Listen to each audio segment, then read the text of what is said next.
year. Let's talk about the running backs, because again, that's probably the most fun position group to talk about on this South Carolina roster. And of course, Kevin Harris, who's been a little, banged up here and there through spring ball. I highly doubt he sees more than a possession or two Saturday in the spring game. And MarShawn Lloyd, of course, coming back from his injury, making great progress, but of course, he's not going to play in the spring game either. I want to first get your thoughts on what Kevin Harris did last season, which I thought was remarkable when you take into account that, like you said, Colin Hill was the quarterback, and South Carolina had limited to basically no options outside of Shi Smith to throw the football to. Teams knew that South Carolina was giving the football to Kevin Harris, and he still torched everybody. And now you add in MarShawn Lloyd to the mix, which I've told fans what's crazy, what's scary about it. 100% MarShawn Lloyd, I think, is actually better than Kevin Harris. I mean, I thought he was going to start last year.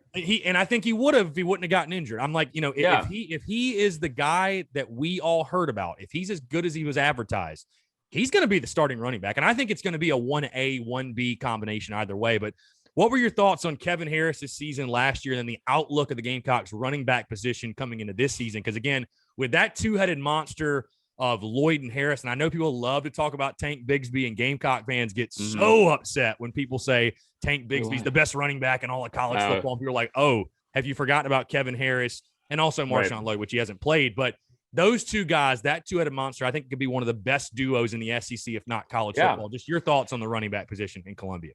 First off, no one in the SEC or this country recruits the state of Delaware like South Carolina. Y'all just recruit the shit out of Delaware, and for whatever reason, you love to see it. I mean, there's like, don't even get me started on Delaware. My ex is from there, and Delaware is a hell of a state. So you guys are just crushing up there. There's like some good football up there too. So I feel like I was looking at something the other day, and they were like, another recruit out of whatever the nickname of Delaware is. I have no idea what it was. Bordering the old Atlantic Ocean. Out of the sunshine.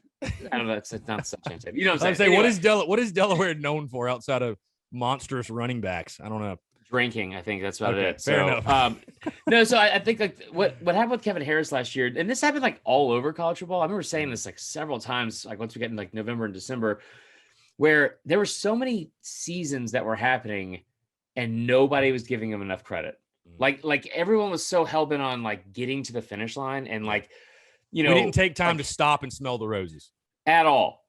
Like, and I think like that was the worst part of the whole season, I think, in my opinion, because you look at like what Breece Hall was doing at Iowa State and putting up just ridiculous numbers and having like over 2,000 yards in a shortened season. I didn't realize until maybe the season was over, Najee Harris had 30 touchdowns, 30. Like, that's a ridiculous amount. Like, so, and then obviously like with the receivers and all that kind of stuff around the SEC, but what Kevin Harris did each and every single week, it wasn't like you ever just like look up like George Rogers numbers or like a guy like Herschel or Bo, you're looking at their schedule and you're like, how the hell did that guy run for 1,800 yards in like a 10-game season? And then you're like looking at it, it's like, oh, he had 300 against Tennessee, like 230 against, like, that's what he was doing week in and week out in this shortened season. And it was awesome to watch because, again, not a slight, you guys, and Hutchinson was a really good offensive lineman, but like, it wasn't like it was some, formidable front that he was running behind. And then like, again, Colin Hill is not a guy that's like gonna God bless his soul. Oh, Jesus Christ. Yeah. Anyway.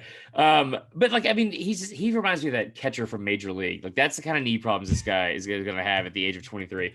But anyway, so he has, like he has this incredible season. I think he had over 1,400 yards or close to it. And like week in and week out, you just kept thinking at some point, people are going to catch on.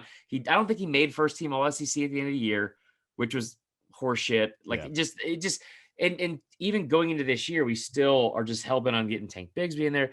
Harris is the best returning back in the SEC, hands down. And like, until someone takes that from him, he deserves to have that accolade and also is good enough to have that accolade. Yeah.